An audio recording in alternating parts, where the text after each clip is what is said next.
Peace to the Righteous Tongues podcast. This week on the Righteous Tongues podcast, is Lil Nas X hip-hop? Host FDT, the BX Boy, and D.Bail talk about his musical impact and much more. We also discuss 50 Cent versus Young Buck, Cardi B winning Songwriter of the Year at the 2019 ASCAP Rhythm and Soul Awards. We also talk about the dopest projects out right now on our honorable mention segment. This is the Righteous Tongues podcast, powered by GrustleMedia.com. But first, the fellas discuss the Chaka Khan versus Kanye West through the wire controversy. Yeah, we just gonna get right into it. You know, Righteous Tongues podcast, we love our legends, man. Not even just our hip hop legends, but all our legends. Facts. We got a legend from back in the day. You know what I mean? A 70s icon, Chaka Khan. 80s too, I believe. Miss Chaka Khan. Miss Chaka Khan, the diva. You know what I mean? She has some words for Kanye on the late night show with Andy Cohen. And basically what she was saying, you know, our guy, Mr. Kanye West, when he first came out, College Dropout, you know, we all love College Dropout over here. Of course. Classic. Of course. One of the things that came out was Through the Wire. Yep. And on Through the Wire, Kanye sampled Chaka Khan's Through the Fire.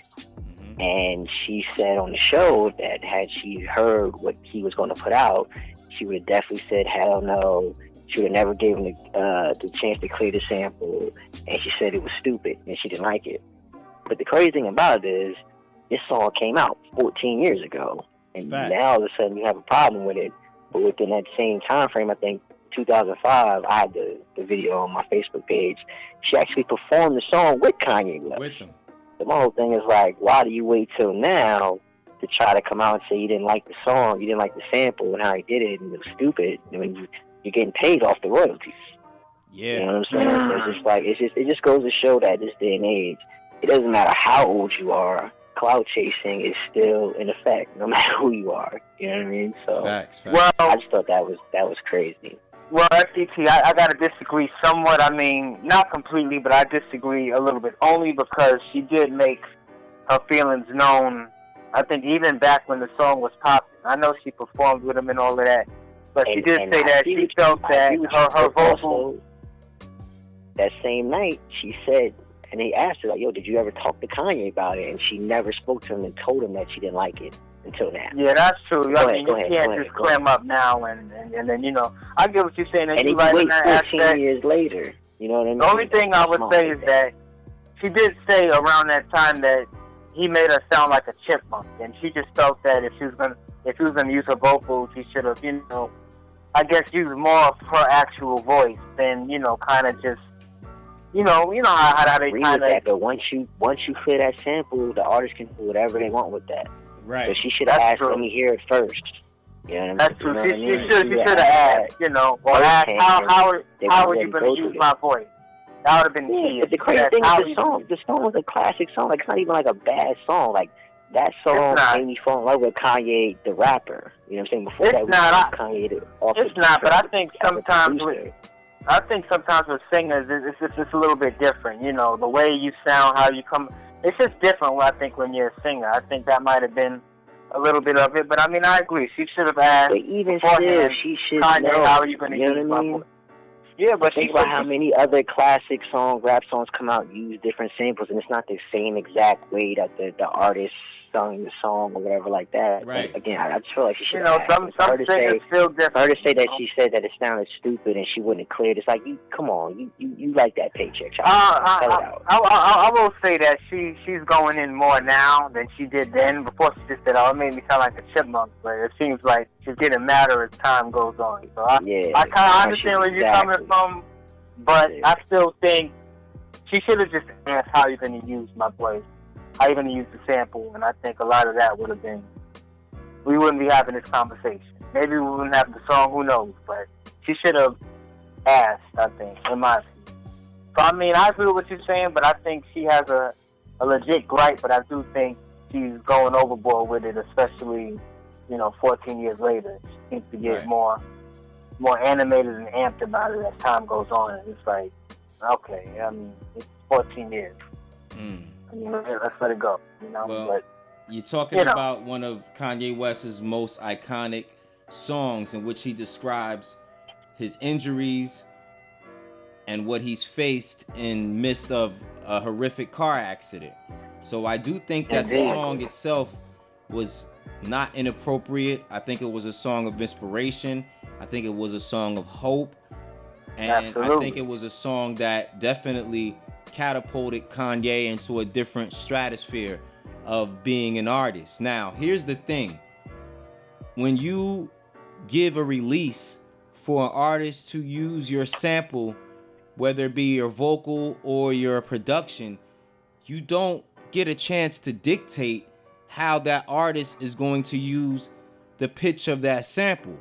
Because once you put out the clearance, the artist that's given that clearance, they get a chance to listen at least to the song that it's going to be placed to. Like, there have been other older artists that have listened to songs and have not given clearance. I remember Prince, Ja Rule did a Prince song, redid a song that Prince had produced, the Kiss song, and Prince didn't approve of it, and Ja Rule released it on the underground. It was like on a Clue tape. So, but D.Bail, was Prince's voice changed on the song? No, it was just the beat. It was just the beat. Oh, just the beat. Okay. Yeah, it was just the beat. Okay. But I remember it being the context of the song that I think Prince disagreed with. So, when you get the song clearance, you know, more than often, the artist that clears the song knows that their vocal sample is going to be used on what kind of song. They have the right to ask what kind of song this is going to be on. If it's a song, like, let's say, for instance, if there's a gospel artist that sampled, and the artist that wants to sample the song wants to talk about illicit sex or drug usage, the gospel artist may say, you know, hey, I don't want you using my vocals or my production for that kind of song. So I'm assuming that Chaka Khan, the music veteran that she is, had full disclosure of not only the song itself, but the context of it. Because Kanye, you know, he obviously looked up to this woman, right? And respected her enough to do it. But I do agree that she was an inspiration during that time when he had his accident. I believe it's extremely hypocritical. But do you think she knew how her voice should be used? That's the only thing I'm saying. Well, no, I maybe she did not, but at the same time, it's still her voice. She could have asked. It's just set up. Look, not she saw it was Jay-Z artist and Rockefeller money. She signed the dotted line. Okay, that's what she saw. She didn't care how they used the voice. She was getting paid. Okay, and then performed it. That's the bottom line. And then performed it with him. You know what I mean? So, like, I'm not performing no song that I disagree with. I heard her excuse, and it didn't really wash. I'm not gonna lie. She was like, "Oh, you know, my silence, you know, spoke louder." But actually, no, it didn't. A lot of people probably thought you were good with the song because you didn't say nothing. Here's what I think. I heard her. She performed it with him. Here's what I think. Yeah. Honestly, I think it has more to do with Kanye's political affiliation. And to our listeners, that video is on Daily Motion, by the way. You guys want to see that? Yeah. So you think they trying to just use it to dump on Kanye just because of some of the things he's saying, and he's basically public enemy number one right now? Exactly. I think that might be. I think that's part of it. But I mean, she did say early on, before all of this, that, you know, she didn't really like it, but she's just piling on now. And now that Kanye is, well, you know, all the stuff he's done now, you know, I guess he's kind of an easy target. So I kind of agree with what y'all saying on it. I'm pretty much with y'all for the most part on that. Yeah, I think it's politically motivated. I mean, I can't understand any other reason why, as you guys just said, 14 years later, Chaka Khan, who performed this song with Kanye West, who, as our cousin Steven had also stated, has been making money off of this song for 14 years. That's true. She acknowledged that too. When I remember a host asked her, like, you know, you make the money off that song, she kind of like smirked. She kind of laughed. So, you know, she's still getting bread off of this. So, I mean, you know, she can't be that upset. Lots of paper, for sure. Yeah, she getting paid. So yeah, I mean, you know, not a really, I don't know, man. It's one of those things where it's like, it's hypocritical, straight up and down. There's not too much more I can say about it. I still got love for Chaka Khan, man. She's an icon. But I No think doubt, a lot of people have shunned Kanye West because of his political affiliations and because of some of his off-the-wall thoughts, especially since, he's not a representative of what he used to be. You have people talking about the old Kanye, Yep. So, yeah. Hey, man, to each his own. To each his own. That's the best way to leave it, Word. You are listening to a clip from the Righteous Tongues podcast, where we speak fluent hip-hop. Hosted by FDT, the BX Boy and D.Bail. For more, please visit grustlemedia.com. This is the Righteous Tongues podcast, where we speak fluent hip-hop with your host, FDT. Yo, what up? What up? You got us out here on a Friday night, yo. You can do this shit on Sunday, but we got some topics for y'all. We're gonna get right to it, man. What up? Also hosted by the BX Boy. What's good, y'all? It's Friday night. Let's get it. A lot to get to.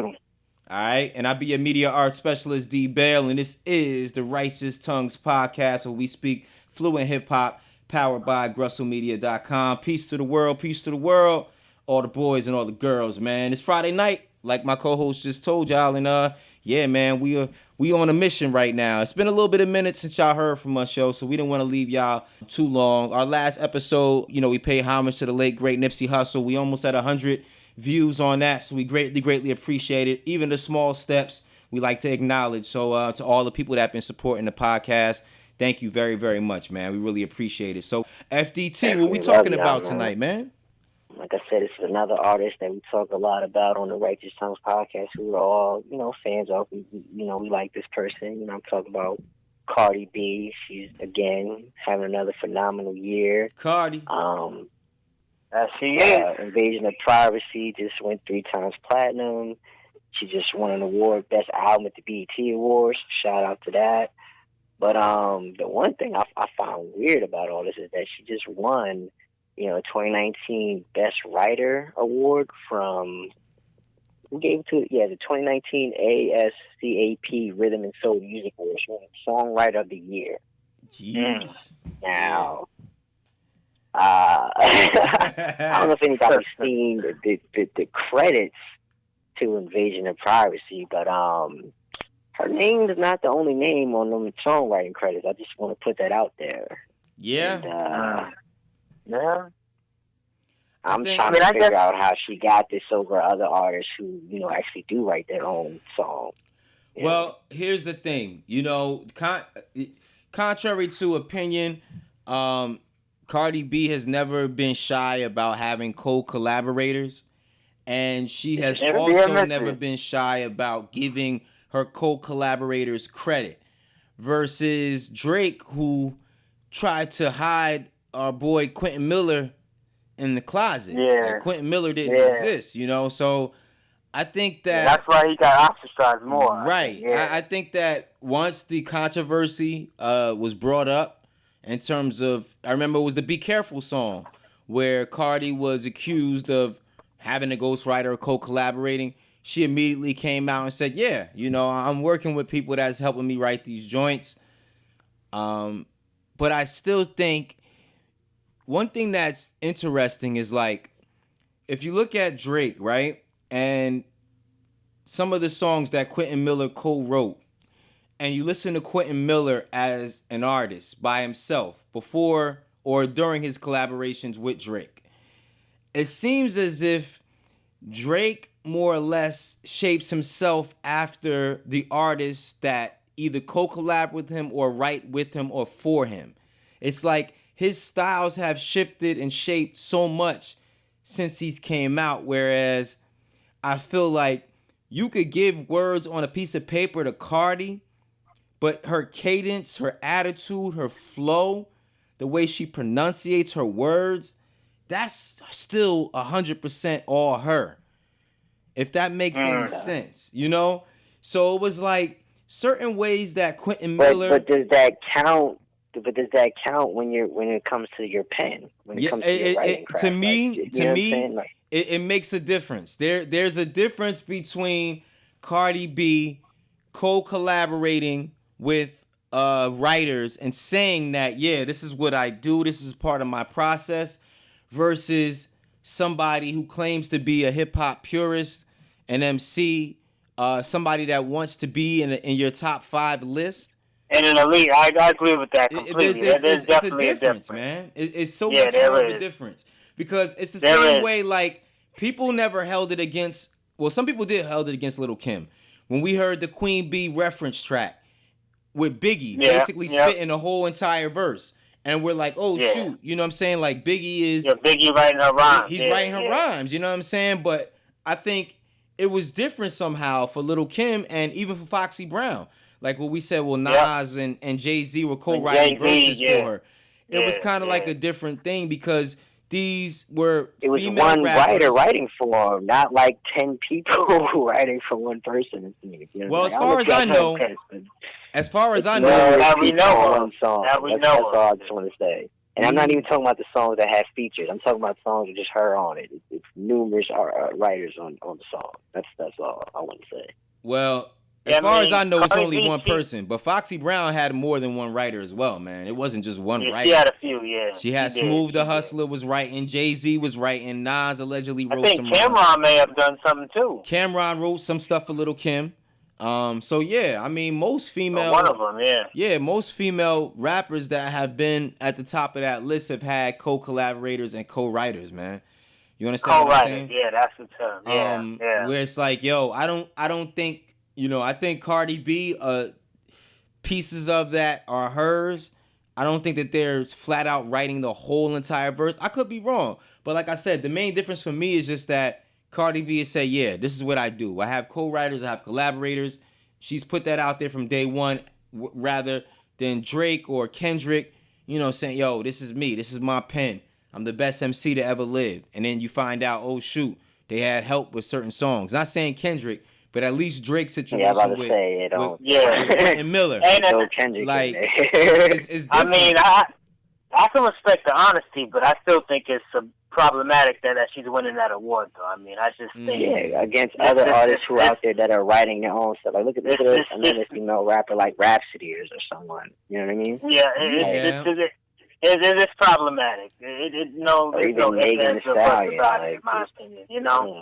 Well, I respect that she's honest about having help. We'll say that term, but you just gotta wonder, do they really value, people really writing their own material, or if this is just a popularity contest?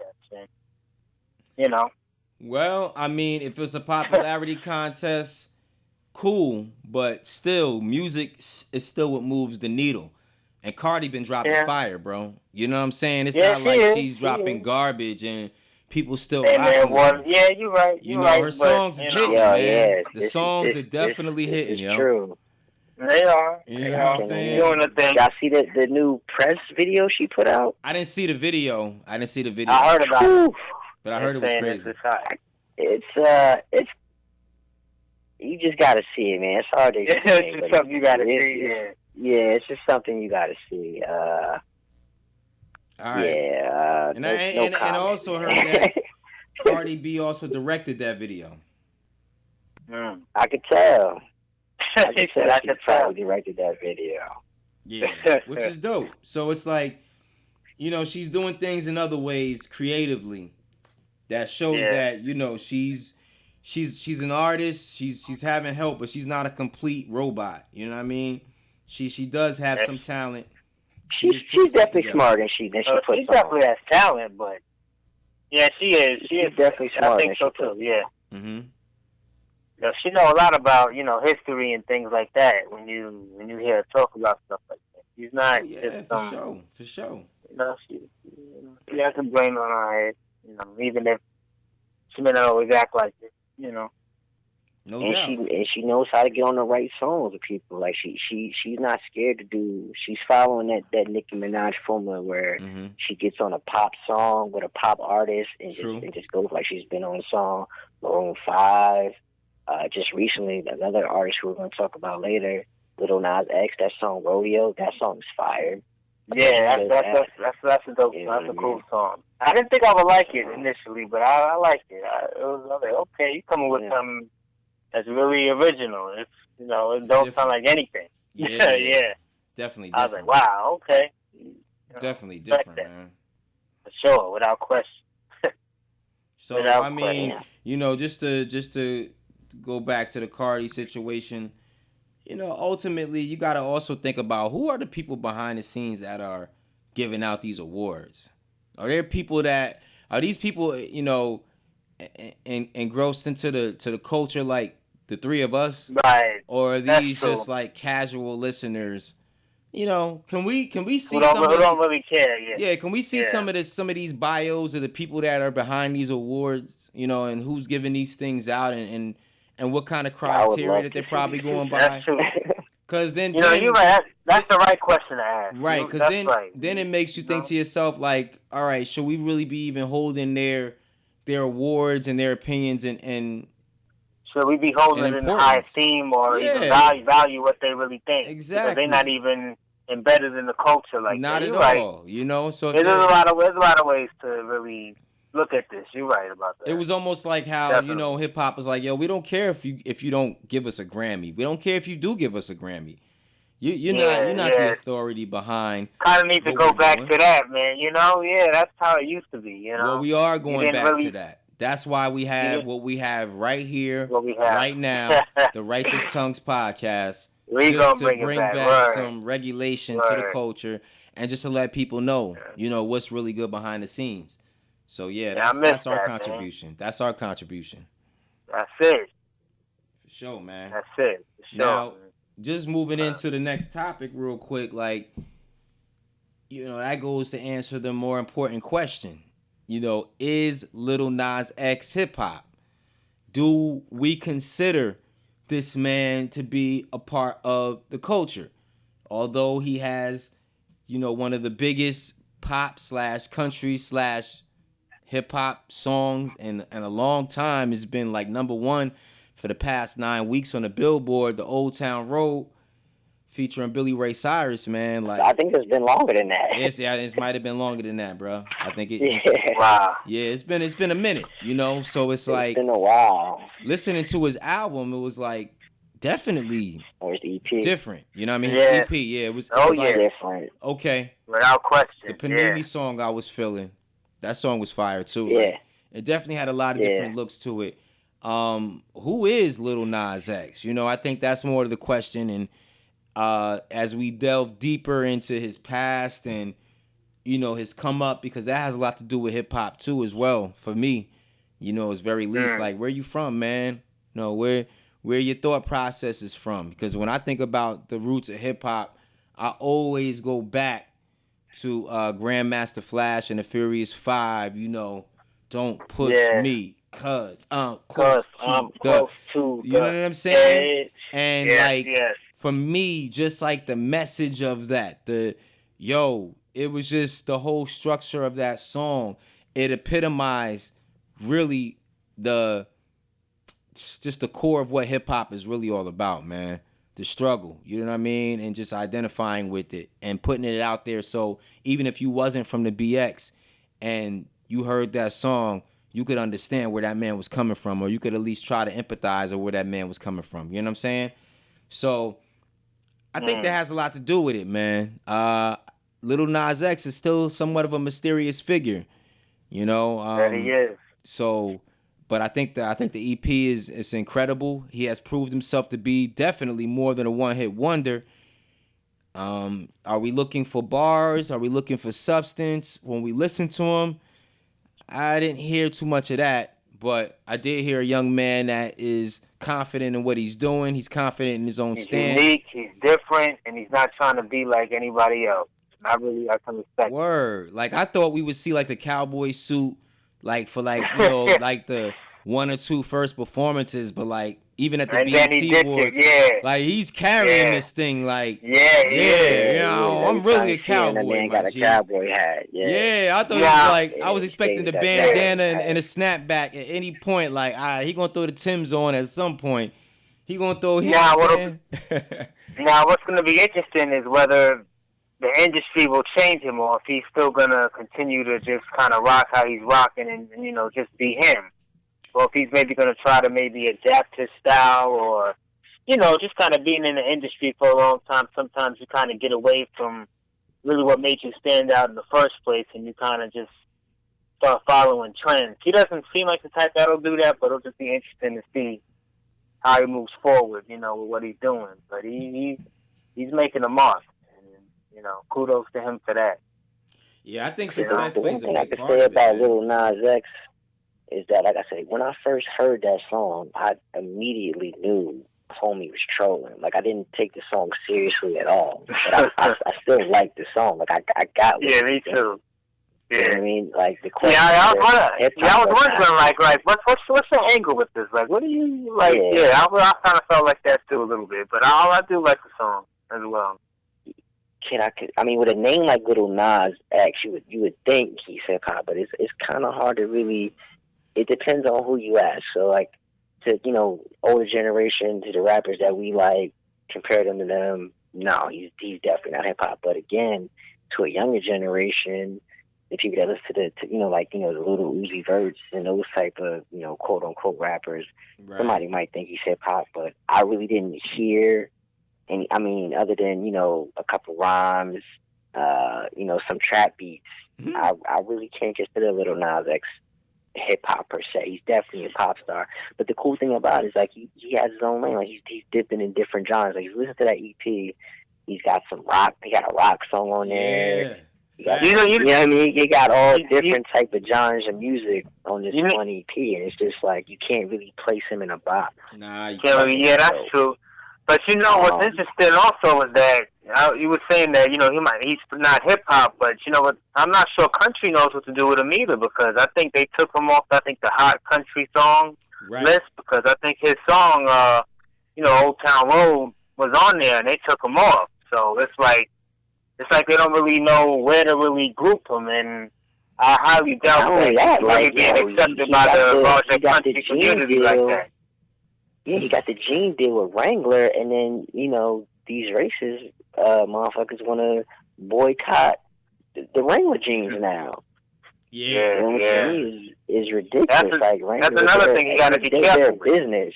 They're trying to reach a new audience, people to buy their jeans. So they know that the same rednecks are going to buy those Wrangler jeans. They're trying to get us to buy those jeans. I thought it was smart on their part. They sold out to endorse him. They sold out. Yeah, exactly. It was smart on their part to endorse him as someone to give him his own brand. Like, but you know how that goes. Well, I'll be curious to see how the country community embraces him, or if they embrace him at all. I highly doubt it, but you never know.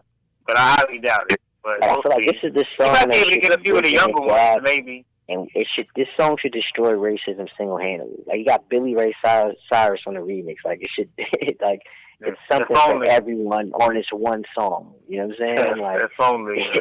Well, what's interesting enough is that the country charts didn't even begin to recognize. They had to put him back on the country charts once he added Billy Ray Cyrus to the remix. Yeah. So it's kind of like that gave him credibility in that world, Before that, it's like, man, we ain't putting this nigga on there. Yeah. That's true. That's exactly what they said. Yeah. Facts. It's crazy, but he's I give him credit, man. He's really trying to do some things, culturally, musically, he's doing some things. So salute to that brother, for real. Yeah, just the fact that he got all these racists in their feelings, man, I support. Yeah, that's a win right there. Yes, that's a definite win. You're right. Definitely. He got my support, man. Because they'll be the ones that'll buy the jeans and then burn them, buy the albums and then stop on them. So it's just like he's gonna win regardless. Man, let him choke on their hatred, man. Let him choke on it straight up.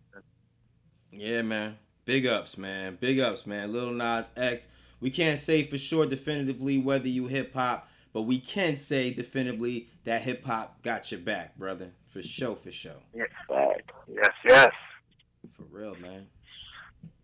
As for the next topic, I'll just go into this real quick. The whole 50 Cent and Young Buck situation. Just wanted to get y'all quick thoughts on that. It seems like 50 and his cohorts, or his former running buddies, they can't seem to get along. He's been in it with Bang. I believe Yayo. We all know the Game situation. That's notorious. And now, Young Buck. You know, I mean, they've been trolling each other back and forth on social media, and I believe someone even got attacked at a concert or something due to this nonsense. So it's beyond just songs and trolling on, Instagram or whatnot. So I just wanted to get your thoughts on the latest G-Unit drama. Yeah, man. Young Buck, is second serious situation with 50 Cent. And it's, it was very emotional the first time because 50 Cent had recorded Young Buck in tears on a telephone conversation. He was crying, yeah. Very vulnerable moment. And then they famously reunited. And then later on down the line, Young Buck allegedly having relations with, a transgendered person. And it caused... I really don't know what the situation is. It's 50, because on one end it's this whole doesn't he owe him money or something? Yeah, like Young Buck owes me money. That's one thing. But then on the other hand, he's also clowning him about this exposure. And even Mr. C jumped in and dropped a couple lines to try to help Young Buck through this controversy. I don't know, man. To me, it's just a very personal and a very ugly situation. And, when it comes to sexuality and as a man and somebody accusing you and saying that you dealing with the same gender, and somebody's in denial of that, it can become a very volatile situation. It could become a very volatile situation. So mentally that could really mess with you. So right. Me personally, that man's business is that man's business, but 50 is poking at a live wire, man, and it's like, he has no filter. He really doesn't. He doesn't have any filter, and Young Buck has, his whole career, everything is on the line with this. His whole legacy, man. His whole legacy. Yeah. So it's a very serious situation, man. I don't know how it's going to turn out, man. I don't think, hopefully not violently. But, Did you guys hear the diss song that Young Buck put out on 50? I did. He got two of them out. Yeah, he got another one out. Oh, he got two of them out. Yeah, he got two of them out. I only heard a snippet of one of them, and I really wasn't impressed. Like I said, at this point, putting out beef record isn't going to do anything to 50 Cent. Like, this guy is, I almost want to say he's unbeatable. Like, especially when it comes to that trolling shit, man. Like, 50's petty, man. He's the king of all really things, man. That's someone you really don't want to beef with, really. You know what I mean? Don't. Like, it's one thing to try to keep it on wax, bar for bar. Do I think 50? No, not. There's plenty of rappers that will slaughter 50 bar for bar, but like on that Instagram, social media type shit, like, bruh. You don't want with that man. Like, he got time. He has all the time in the world for the fuck shit. You know what I'm saying? And not only does he have time, but he also is in a position where he pretty much holds Young Buck's career in his hand. Like, Young Buck tried to release an independent project on iTunes, and due to his contractual obligations to G-Unit Records, 50 was able to pull his music, pull his videos. So he kind of like has Young Buck in a very desperate situation, and I don't really know what's going to happen with it. And it's kind of like the puppet. That's some scumbag shit, man. Like, this is someone who I'm pretty sure Young Buck considered 50 a brother at one time. You know what I mean? This man was willing to go to jail. He's a boss. He's a soldier. He's a soldier. Boss. You know what I mean? Yeah, like. I mean, but he was a soldier for him though. Like, he was one of the wildest. It's just messed up, man. Just to see 50, man. I tell you, his friends today are his enemies tomorrow, man. I don't know. It's crazy, man. It's just sad though, man. You gotta wonder, a guy like Buck who built his career on kind of being that rough and tough guy. Gotta wonder if his career, if he still has one, can survive this. I know back in the 90s, oh my God, something like this, forget about it. Your career was, you were in a casket, you were done. So, like, it was a wrap. there was no coming back. You're done. Just disappear somewhere. Right. Now, times a little bit different, but still hip hop, and it's still, I mean, it's still it's a different time, but if a man is not admitting to his transgressions, it's kind of like, it's like it's not gonna be a peaceful You're still situation. faking the funk, Right. Yeah, You know what I mean? Where it's like Mr. C just kind of conceded and was like, yo, this is who I am, this is what I like, and I don't care what y'all think about it, So once a person, and if this is true, you gotta accept it for yourself. Right, and once you live your truth, nobody can clown you. Even if you think about the movie 8 Mile, it's like once the character Eminem put out all of his like downfalls and faults, things about like, you can't use that against you. But as long as Young Buck is saying like, nah, I don't deal with transgendered females. This, I'm not gay, I'm not bisexual. That's not true. It's not real. As long as he keeps saying that, then it's like people gonna still use that against him because they're gonna say, yo, you're not living in your truth. You know what I'm saying? I personally don't know because I didn't. Me neither. I don't know either. I didn't dig that deep into the story, man. I really don't care, to be honest with you. Like, it's just not my business. I got my own situations to worry about. I can't worry about other people's, sexual conquests. It just doesn't affect me like that. But in terms of hip hop and it being a major story, like, yo, Young Buck is a man, his back is against the wall, man, and that's just a dangerous situation to be in, bro. Yeah, when you're desperate, you know what I'm saying? Like, it's like, yo, you clowning me, you clowning my manhood, and then on top of that, like, everything I built, affecting my money too. Yeah, you affected my money. Like, you not letting me eat. Like, you got me under contract, and you saying I owe you money. So it's like this is grounds for throwing hands, man. That's what I'm saying. They gotta fight, man. That's what I'm saying. It's definitely grounds for something not, not productive. You know what I'm saying? But like you said, 50's a master at this. This is what 50 does, man. And I feel for Young Buck, man.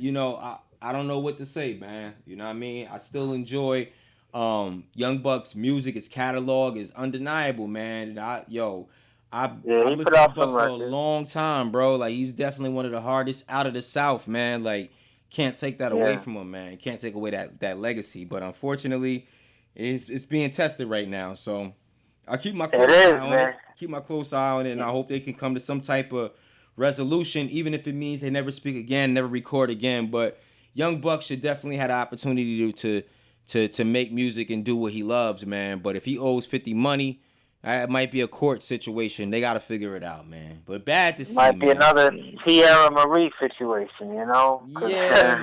They've been going at it. But we'll leave that alone.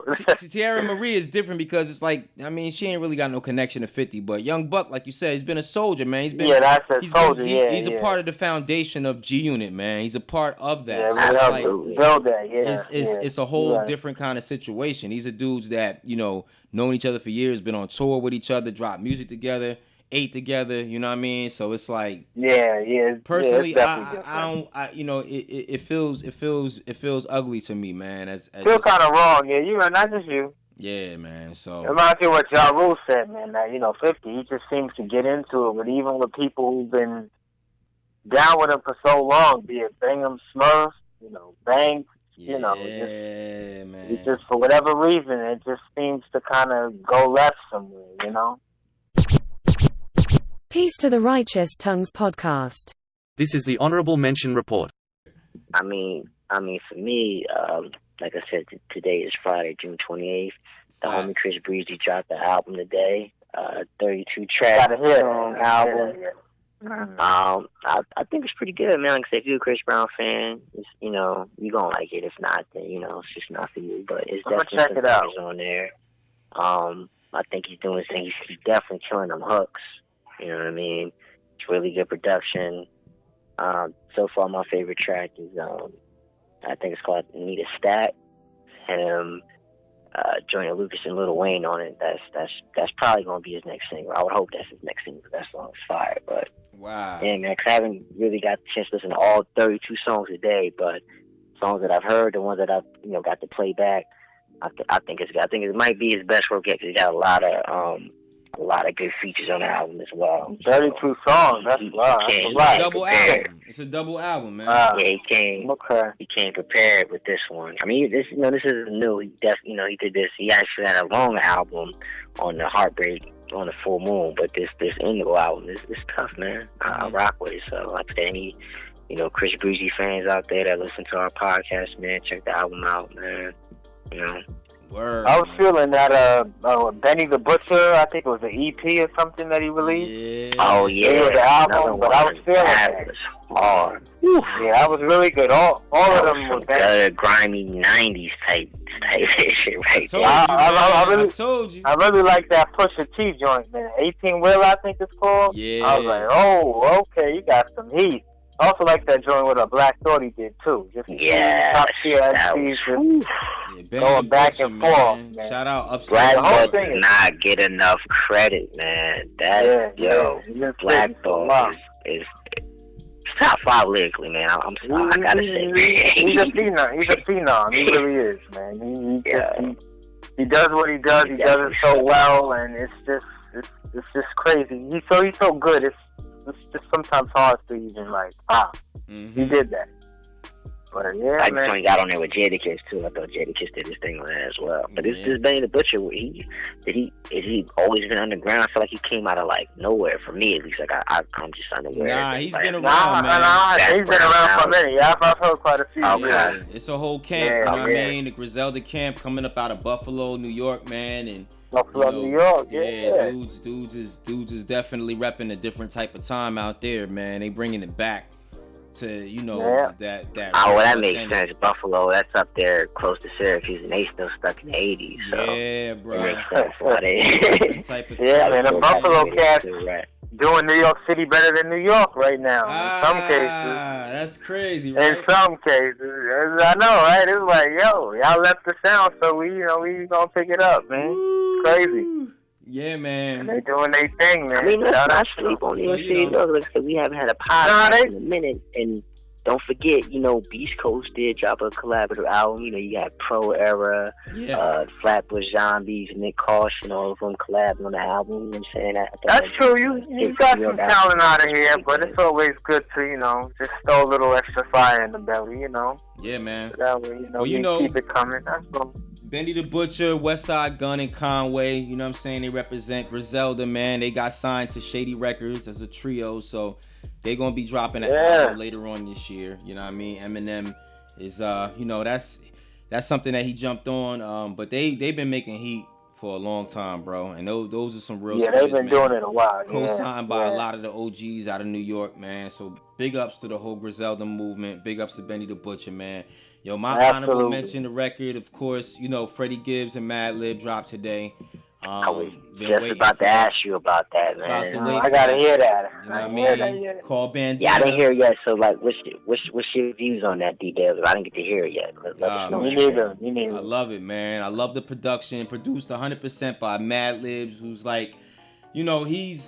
he's the producer that is sitting on over 4 tons of vinyl, literally. You know what I'm saying? He is the man when it comes to putting together samples and samples that are kind of obscure, samples that people never really heard of. He knows how to flip it. Freddie GIBBS wrote the majority of the Bandana album, locked up, you know what I'm saying, when he was in prison for, he got charged with some things that he didn't do, and he was released subsequently once they found that out. But man, Freddie GIBBS is probably one of the rawest MCs that we've had in the past 15 years. Gary, Indiana representative. And so dude is crazy. The beats are just out of this world, man. So I definitely I can't wait to hear it. Definitely think I gotta listen to it now, man. It's something special, man. But it's getting rave reviews all across the internet, and it's definitely an album of the year consideration, just based off what I heard and just based off what I've been reading online, just the reviews. You know what I mean? Rolling Stone states that it's the sound of 2 rap veterans at the height of their powers. Great reviews there, just all across the board, man. But it's real, raw, gutter, thugged out, drugged out music. You know what I mean? That's what you're getting from Freddie GIBBS. So yeah, it's crazy, man. It's definitely crazy. So I'm feeling it. I'm all for it. I like that kind of hip hop. That's what I appreciate. And I also like that one rapper, one producer. You know what I'm saying? Like I just like that type of flow. It sticks with me because it's like these two complement each other as well. And you know, their last album they dropped together, Pinata, came out in 2014. So it's 5 years later, and yeah, man, the work has been put in, man. It's been well worth the wait. So that's the Bandana album by Freddie GIBBS and MADLIB, yo. My honorable mention of the week here on the Righteous Tongues podcast, man. Nice. All right. We got the Chris Brown album. It's called Incognito, right? Indigo, man. Indigo. Like the color purple. Incognito. I'm gonna cut that out. All right. So we got Chris Brown. You gotta cut it out. We got Chris Brown with Indigo. We got the Benny the Butcher EP. Benny the Butcher, yep. What was the name of that? Damn, I forgot. Some drug dealing shit. I know he had Scarface on the cover of it. Yeah, Scarface. It's called Plugs I Met. Okay, yeah. And that's I think one of the tracks on it too. Yeah, Benny the Butcher, Plugs I Met. And what's Freddie Gibbs? Freddie Gibbs and MADLIB, Bandana. You know what I'm saying? Bandana. Alright. Those are the 3 honorable mentions. So, you know, we stayed up late with y'all on a Friday night, man. Like, we gonna try to get the show popping, whatever days we can get it popping. Because we do this for the love, yo. All of us have full-time jobs. All for the love. You know, sometimes, you know, the real world catches up to us, so we're not able to jump on this as much as we want to. But we love doing this, man. We love doing that. We do. Yeah. I mean, so y'all want to put in any last words, FDT, because we got about 50 minutes in already, man. Yeah, it's been more than 50 minutes, man. We almost to an hour, but like I said, we're gonna wrap it up. Like I said, we appreciate y'all for listening, you know, sharing, subscribing, telling people about our podcast. You know, we always appreciate the feedback. Relax. You know, just stay tuned, man. I'm gonna get better. And enjoy y'all Friday night, enjoy y'all weekends, enjoy your upcoming 4th of July, people. And you know, we out. BX Boy, what's poppin'? Yeah, this is the BX Boy. Once again, I want to thank you all for listening, supporting, subscribing, and just tuning in to us just talking about what we love to talk about, which is, you know, hip-hop and a lot of the stuff surrounding it. So thank you for just tuning in to us, and we're just going to get bigger and better, and we hope you're along for the ride. So thank you, peace and love, and enjoy your July 4th. Yeah, and I'll be your media art specialist, D.Bail, and by the time this comes out, it'll be right around the corners for the holidays, so you'll have a full day off to listen to the Righteous Tongues podcast. And of course, you can check out the rest of the episodes right there on youtube.com/Grustle Media USA, or you can just go directly to the website, grustlemedia.com, to catch up on all the past episodes. Please subscribe, please like, please comment, and please share. Let us know that you digging the content out there, and, you know, quite possibly we could just jump on a little bit more, but we need to see some love, all right? We're trying to make sure that each one of those show your love hit at least 100 views, man. So thank you again. We appreciate y'all, man. Once again, this is the Righteous Tongues podcast, where we speak fluent hip-hop. Peace and love, man. Happy 4th, y'all, and happy Juneteenth, too. Study, celebrate both. You heard? Yes. All right, y'all. Peace. Please comment, like, subscribe and share the Righteous Tongues podcast. Thank you.